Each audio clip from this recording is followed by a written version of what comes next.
रजत क्या कर रहा है? कुछ नहीं दीदी, बस थोड़ा सा फॉर्मूला देख रहा था, क्वेश्चन सॉल्व कर रहा था ना, इसलिए भूल गया था फॉर्मूला।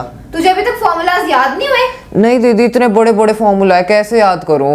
ऐसे थोड़ी होता है, चैप्टर को स्टार्ट करने से पहले फॉर्मूलाज याद होने ही चाहिए, और ये मैं वीडियो में और अच्छे से एक्सप्लेन करती हूँ। ओके दीदी। Hi friends, I am Madhu.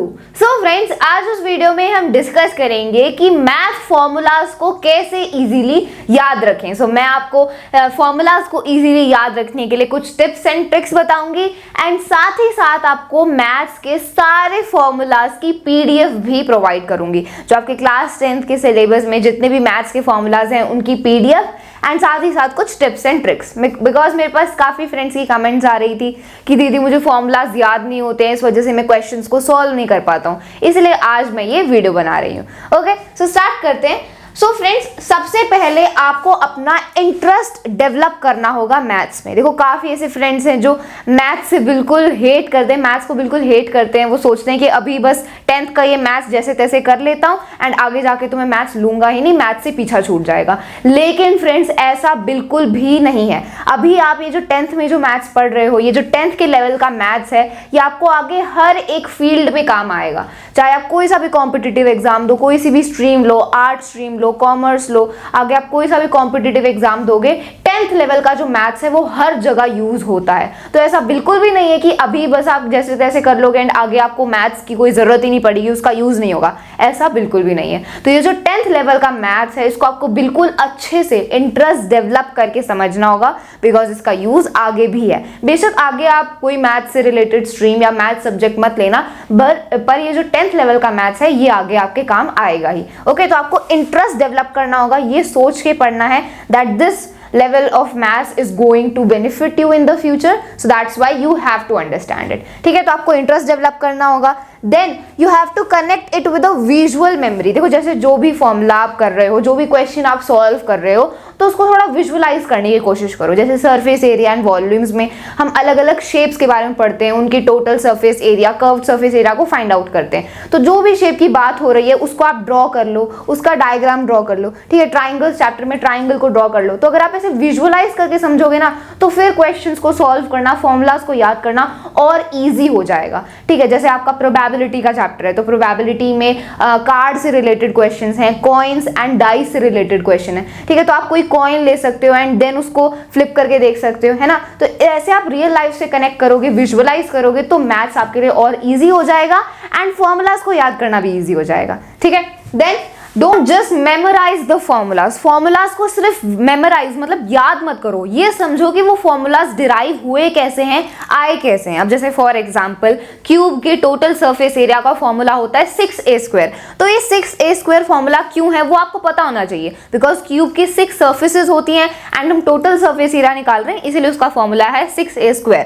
Okay, जितनी भी थ्योरम्स हैं वो आपको पता होना चाहिए कि वो थ्योरम्स कैसे आई हैं, उनको प्रूफ कैसे करते हैं। ओके, तो ऐसे अगर आपको पता होगा कि वो फॉर्मूलाज कैसे डिराइव हुए हैं, why these formulas are there, then आपके लिए उन फॉर्मूलाज को याद करना और भी इजी हो जाएगा। अगर आप डायरेक्ट सिर्फ उनको याद ही करोगे, सिर्फ रटने लग जाओगे, तो फिर आप इवेंचुअली थोड़े टाइम बाद भूल ही जाओगे।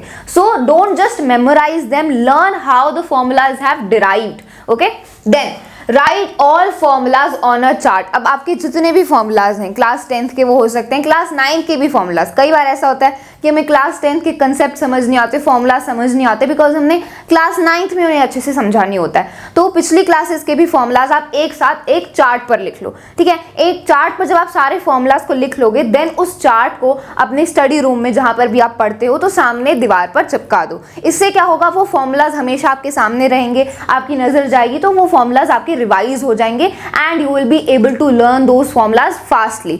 लेकिन इसका ये मतलब नहीं है कि जब भी आप क्वेश्चंस को सॉल्व कर रहे हो तो फॉर्मूलाज देख के वहां से आपने फॉर्मूलाज को देख लिया एंड क्वेश्चंस को सॉल्व कर लिया, तो फिर आपका नुकसान ही हो जाएगा, बिकॉज देन आप याद नहीं करोगे, बस वहां से फॉर्मूला देख के अपना क्वेश्चन सॉल्व कर लोगे। आपको फॉर्मूलाज को याद करना है एंड उस चार्ट से बस आपकी इतनी हेल्प होगी कि वो फॉर्मूलाज हमेशा आपके सामने रहेंगे, सारे फॉर्मूलाज एक ही जगह होंगे एंड आप उन्हें इजीली याद कर पाओगे। आपको हर एक चैप्टर में इंडिविजुअली फॉर्मूलाज को ढूंढने की जरूरत नहीं पड़ेगी, लेकिन आपको फॉर्मूलाज को याद करना होगा। उस चार्ट की हेल्प से आपको चीटिंग नहीं करनी है। Okay, you actually have to learn the formulas from that chart. अब जब आपने सारे फॉर्मूलाज को चार्ट पर लिख लिया है, देन आपको ज्यादा से ज्यादा क्वेश्चंस को प्रैक्टिस करना है। Friends, practice is the key to learn formulas. जितने ज्यादा क्वेश्चंस को आप प्रैक्टिस करोगे तो फॉर्मूलाज आपके अप्लाई होंगे, एंड जितना ज्यादा आप फॉर्मूलाज को अप्लाई करोगे तो फिर धीरे धीरे आपको अच्छे से बहुत ही प्रैक्टिकली जो फॉर्मूलाज हैं वो याद हो जाएंगे, ठीक है। बिकॉज एप्लीकेशन से हम जो भी चीज़ याद करते हैं वो एक हमें बहुत जल्दी याद होती है एंड काफ़ी लंबे टाइम तक याद रहती है। आप क्वेश्चंस को ज़्यादा से ज़्यादा प्रैक्टिस करोगे, जो फॉर्मूलाज हैं उनको यूज़ करोगे, थ्योरम्स को यूज़ करोगे, देन आपको वो इवेंचुअली याद हो जाएंगे and you don't have to separately learn them, ठीक है। So practice more and more questions. हम जानते हैं कि फॉर्मूलाज क्या होते हैं, फॉर्मूलाज की होते हैं किसी भी क्वेश्चन को सॉल्व करने के लिए। जैसे किसी भी दरवाजे को खोलने के लिए हमें चाबी की जरूरत पड़ती है, वैसे ही क्वेश्चंस को सॉल्व करने के लिए फॉर्मूलाज की जरूरत पड़ती है, ओके। एंड अब मान लो फॉर एग्जांपल आप उस दरवाजे को खोल रहे हो एंड आपके पास की का चाबियों का बंडल है, तो आप कंफ्यूज हो जाओगे कि कौन सी की मुझे यहाँ पर यूज करनी चाहिए उस दरवाजे को खोलने के लिए।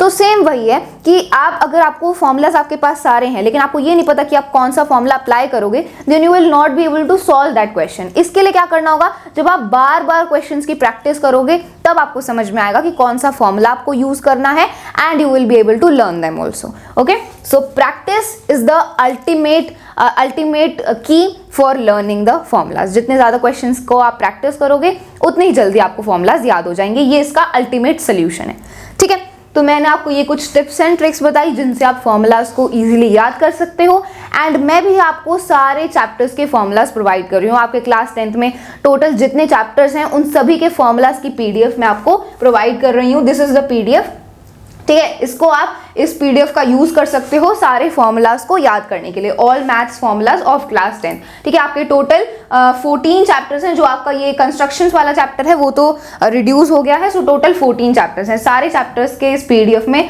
फॉर्मूलाज आपको गिवन है, ठीक है। सारी थ्योरम्स गिवन है, फॉर्मूलाज गिवन है, एंड इस पीडीएफ से आप फॉर्मूलाज को लर्न कर सकते हो, ठीक है। So this is the PDF and I hope it helps, and इसका जो लिंक है वो डिस्क्रिप्शन बॉक्स में गिवन है, you can use it. So friends, that's all for this video. I hope you found it helpful. Thank you so much.